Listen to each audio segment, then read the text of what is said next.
Operation को जो अंजाम दिया जा रहा है, दुनिया का सबसे बड़ा इवैक्यूएशन ये प्लान है, क्या ये एक फोटो ऑप है जैसा सीताराम येचुरी कह रहे हैं, या इलेक्शन में लोगों को लुभाने के लिए ये किया जा रहा है जैसे कि शिवसेना के नेता संजय राउत कह रहे हैं, या फिर इस तबाही से बचाने की कवायद है? इससे बड़े मुल्क जो काम नहीं कर पा रहे, चाहे वो यूएस हो, ब्रिटेन हो, जर्मनी जैसे देश हो, कि हर हिंदुस्तानी बच्चे को यूक्रेन से लाया जाएगा।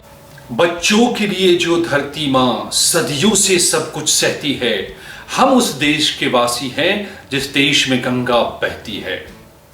जी हां दोस्तों, नमस्कार, स्वागत है आप सबका एक बार फिर से इंडिया अप फ्रंट पर। मैं हूं अजय। ऑपरेशन गंगा जो लॉन्च किया गया है और चार तेज तर्रार मंत्रियों को इसमें लगाया गया है, ज्योतिरादित्य सिंधिया, हरदीप सिंह पुरी, जनरल वीके सिंह और किरण रिजिजू। क्यों? और ये ऑपरेशन गंगा जो चलाया जा रहा है, आप इसमें देख सकते हैं कि सैकड़ों हिंदुस्तानियों को, बल्कि हजारों हिंदुस्तानी छात्रों, बच्चों को लाया जा रहा है। यूक्रेन में भयावह स्थिति इस वक्त है, यहां पर हमले हो रहे हैं, रूस का ताबड़तोड़ हमला हो रहा है, लेकिन इस पर राजनीति भी हो रही है। कहा जा रहा है कि ये फोटो ऑप है। सीताराम येचुरी साहब ने कहा है कि ये तो सरकार अपना प्रचार कर रही है, और ये जनाब शिवसेना के संजय राउत साहब कह रहे हैं कि इलेक्शन चल रहा है यूपी में, इसलिए सरकार ये सब दिखावा कर रही है। क्या वाकई ये सब दिखावा है या एक जरूरत है इस वक्त की? मुंबई में कोरोना काल में हजारों लाखों मजदूरों को वहां से बाहर कर दिया गया था। क्या वो दिखावा नहीं था, या वो दिखावा नहीं था, हकीकत थी वो? लेकिन अब ये दिखावा है। प्राइम मिनिस्टर खुद मीटिंग पे मीटिंग ले रहे हैं, 24 घंटे में 3 मीटिंग, कमान संभाल रहे हैं। अरविंद बागची, विदेश मंत्रालय के प्रवक्ता ने साफ कहा है कि हर हिंदुस्तानी बच्चे को यूक्रेन से लाया जाएगा।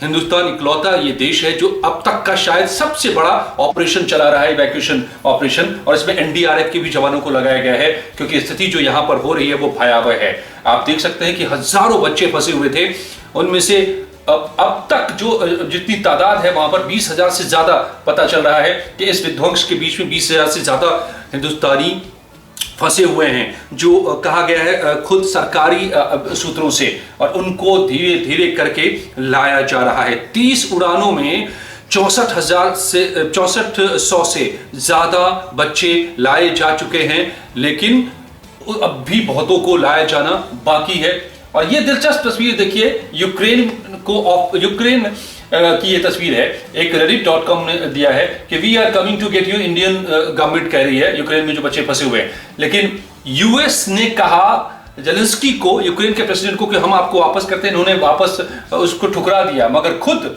यूएस के लोग यहां पर फंसे हुए, उनको निकालने के लिए सरकार ने कुछ नहीं कहा, क्योंकि यूएस ट्रैवल एडवाइजरी में कहा गया था कि हम आपको निकाल नहीं सकते। ये यूएस जैसे देश की हालत है, सिर्फ कर्मचारियों को निकाला है वहां से अभी तक यूनाइटेड स्टेट्स ने। इस भयावहता के बीच में यूरोप के किसी देश ने नहीं, अपने एक भी, चाहे वो ब्रिटेन हो, चाहे जर्मनी हो, चाहे तमाम वो जो देश हैं, किसी ने भी नहीं निकाला। लेकिन हिंदुस्तान ही ये ऑपरेशन इकलौता चला रहा है। इस विध्वंस के बीच से सभी भारतीयों को बाहर लाने की कवायद चल रही है बाकायदा। इसमें इस वक्त जब मैं आपसे बात कर रहा हूं, जब तक आपके वीडियो सामने आएगा तब तक फिर से 18 फ्लाइट शेड्यूल्ड हैं, और इस युद्ध के, इस विभीषिका के बीच से उनको लाया जाएगा। 30 उड़ानें पहले ही भरी जा चुकी हैं, 6400 लोग लाए जा चुके हैं। और जितने लोगों ने, जो बताया जा रहा है, जो अरविंद बागची ने बताया कि 20,000 लोगों ने रजिस्ट्रेशन करवाया था, लेकिन कहा जा रहा है, खुद सरकार मान रही है कि ये इससे आंकड़ा बहुत ज्यादा है। वहां पर जो भारत के लोग वहां पर हैं, 80,000 से ज्यादा विदेशी थे, जिसमें से कि 20,000 से ज्यादा भारतीयों ने रजिस्ट्रेशन करवाया था आने के लिए। और जब आया जा रहा है तो उनको वेलकम भी किया जा रहा है गवर्नमेंट ऑफ इंडिया, और इंडियन एयरफोर्स यहां पर सामने आई है, और सबसे बड़े ग्लोब मास्टर को भी लगाया गया है। 3 ऐसे ग्लोब मास्टर हैं, आप देख रहे हैं। जनरल वीके सिंह खुद इसी ग्लोब मास्टर के भीतर हैं, तमाम बच्चों के साथ जो वहां पर फंसे हुए थे, और उनको लाने के ऑपरेशन को अंजाम दे रहे हैं। और जो भारतीय इन बसों से लाए जा रहे हैं, रूस से बात की जा रही है, प्राइम मिनिस्टर खुद कमान संभाले हुए हैं, हर वक्त निगाह रख रहे हैं। और जब लोग आ रहे हैं तो देखिए किस तरह से मिल रहे हैं अपनों से, जैसे लग रहा है कि उनकी जिंदगी बच गई। और लाने से पहले वहां पर अधिकारी किस तरह से मॉनिटर कर रहे हैं, सबको एडवाइस कर रहे हैं, और एक एक करके सबको लाया जा रहा है। और देखिए वहां पर फंसे लोगों के आंसू को भी आप देख सकते हैं कि क्या हालात हैं, जिनके पास निकलने के लिए रास्ता नहीं है। लेकिन वो भारत रास्ता बना रहा है अपने तमाम कूटनीतिक और अपनी ताकतों का इस्तेमाल करके।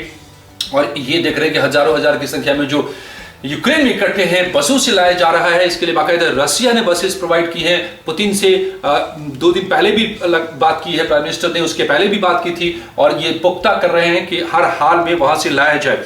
तो ये इतने बड़े ऑपरेशन को जो अंजाम दिया जा रहा है, दुनिया का सबसे बड़ा इवैक्यूएशन ये प्लान है, क्या ये एक फोटो ऑप है जैसा सीताराम येचुरी कह रहे हैं, या इलेक्शन में लोगों को लुभाने के लिए ये किया जा रहा है जैसा कि शिवसेना के नेता संजय राउत कह रहे हैं, या फिर इस तबाही से बचाने की कवायद है?